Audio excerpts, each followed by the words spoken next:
गुरु प्यारी साध संगत जी, स्वागत है आप सभी का आपके अपने चैनल गुरु नानक साखी में। दोस्तों, आज हम बात करने वाले हैं श्री नव कंवल राजा साहिब जी के बारे में। इनका नाम अक्सर आपने कहीं ना कहीं सुना होगा, क्योंकि आज के समय में हर एक इंसान सोशल मीडिया से जुड़ा हुआ है। तो आप सभी ने इनके बारे में सोशल मीडिया या कई अन्य जगह पर जरूर सुना होगा।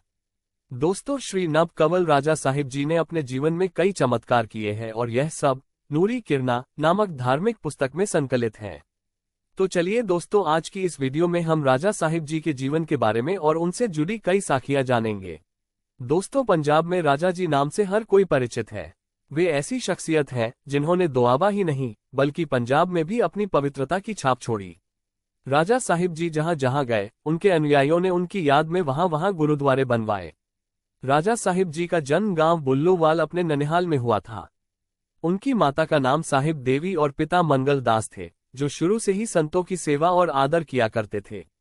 चूंकि उनकी कोई संतान नहीं थी, इसलिए वे स्वयं भी सच्चे साधु की तरह जीवन व्यतीत करते थे। एक दिन जब मंगल दास जी गहन ध्यान में लीन थे, तो उन्हें एक दिव्य दृश्य दिखाई दिया और भगवान ने कहा, तुम्हें एक पुत्र की प्राप्ति होगी। वो अगले भगवान की तरह होगा, जो पीड़ितों और दबे कुचले लोगों के दुखों को बांटेगा और इस तरह पूरा संसार उसे याद रखेगा। गांव तैरपुर के एक विद्वान पंडित ने उनका नाम बताया। दर्शन करने के बाद पंडित जी ने कहा कि वे भगवान की तरह हैं और इस तरह उन्होंने उनका नाम भगवान दास रख दिया। उन्होंने मूसापुर गांव के एक मौलवी से उच्च शिक्षा प्राप्त की। राजा जी के विचित्र चमत्कार सुनकर मौलवी को आश्चर्य हुआ। मौलवी जी जब भी किसी भाषा में कोई प्रश्न पूछते, राजा जी उसी भाषा में बहुत सही उत्तर देते। राजा साहब को घर के कामों में बहुत कम रुचि थी। भगवान की भक्ति, साधु संतों के साथ भूखे को भोजन कराना और भगवान के भजन में लीन रहना ही उनका उद्देश्य था। राजा जी कई दिनों तक बिना भोजन के उपवास और ध्यान करते थे।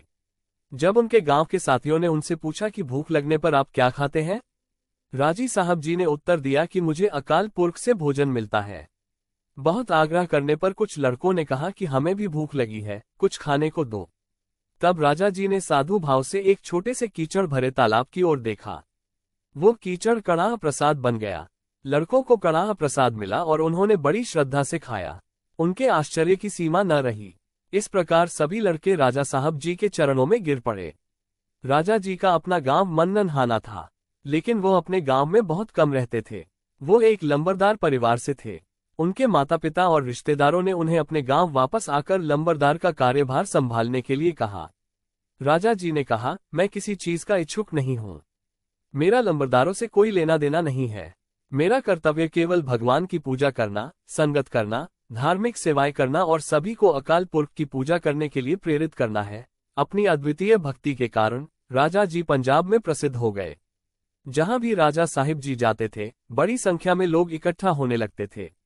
उनके अनुयायियों, शिष्यों ने उनके द्वारा देखे गए स्थानों पर गुरुद्वारे बनवाए, जैसे गांव रहपा तख्त श्री राजा साहिब, गांव सुखजो, गांव गोसल में गुरुद्वारा बंगला साहिब, गुरुद्वारा मंजी साहिब, गांव झिंगरा में गुरुद्वारा दुख निवारण साहिब और गांव मजारा नू आबाद में गुरुद्वारा रसोखाना। गांव झिंगरा में बाबा जवाहर सिंह जी भगवान के सच्चे भक्त थे। उन्होंने पहचान लिया कि राजा साहिब जी कोई साधारण व्यक्ति नहीं है, वे वास्तव में ईश्वरीय संत हैं। बाबा जी ने राजा साहिब जी को अपने पास रखा। बाबा जी ने देखा कि राजा साहिब जी उनसे पहले उठ जाते हैं और ध्यान में लग जाते हैं, इसलिए बाबा जवाहर सिंह जी ने राजा साहिब जी को अपना उत्तराधिकारी नियुक्त किया। राजा साहिब जी अपने शरीर को पश्मीना कपड़े से ढकने के लिए सफेद कपड़ा पहनते थे। वे बहुत सुंदर थे, चमकदार चेहरे, नीली आंखें, सुनहरे बाल। वास्तव में ऐसा लगता था जैसे भगवान स्वयं प्रकृति की सुंदरता का आनंद लेने के लिए धरती पर आए हैं। वे जहां भी जाते थे, लोग बड़ी संख्या में आते थे। राजा साहिब जी ज्यादातर गांव मजारा नू आबाद में रहते थे। अब ये गांव पंजाब में राजा साहिब जी दा मजारा के नाम से प्रसिद्ध है। उसी गांव से एक अनुयायी, जिसका नाम साहिब दयाल था, राजा साहिब जी की सेवा करता था। सारा जीवन उन्होंने राजा साहिब जी की सेवा की। जब भी उन्हें आदेश दिया जाता, वे कर्तव्य निष्ठा से आज्ञा का पालन करते।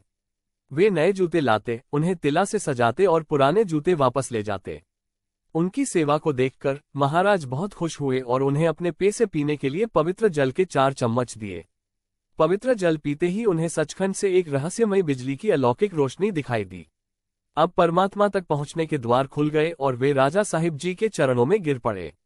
आखिर एक दिन जब राजा साहिब जी उनके पास बैठे थे तो राजा जी ने कहा, एक जंगल में दो शेर नहीं रह सकते, जैसे दो तलवारें एक चादर में नहीं रह सकती।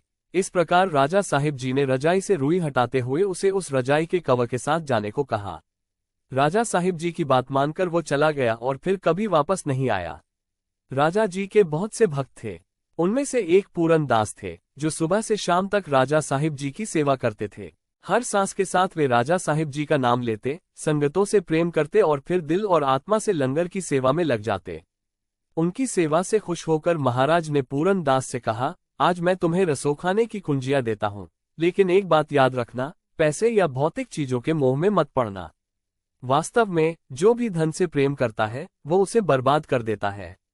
ये सुनकर वो अभी आगे बढ़ा ही था कि महाराज ने एक और शब्द कहा, आज से ये तुम्हारे हाथ और मेरी जेब में होगा, अर्थात मानव सेवा या किसी अच्छे काम के लिए जितना चाहो उतना पैसा खर्च करने में संकोच मत करो। उनकी स्मृति में अस्पताल में कोई कमी नहीं होगी। वास्तव में आज ये तथ्य है कि रसोखाने में अनगिनत धन है। महाराज के ये वचन सार्वभौमिक हैं और आज और अधिक सत्य होते जा रहे हैं। जो कोई भी किसी भी महत्वाकांक्षा के साथ राजा साहिब के धार्मिक स्थानों पर गया और पूरे दिल से प्रार्थना की, उसकी सभी इच्छाएं पूरी हुई। राजा साहिब जी के धार्मिक स्थलों को अच्छी तरह से बनाए रखा गया है और उसी उत्साह के साथ उनकी देखभाल की जाती है।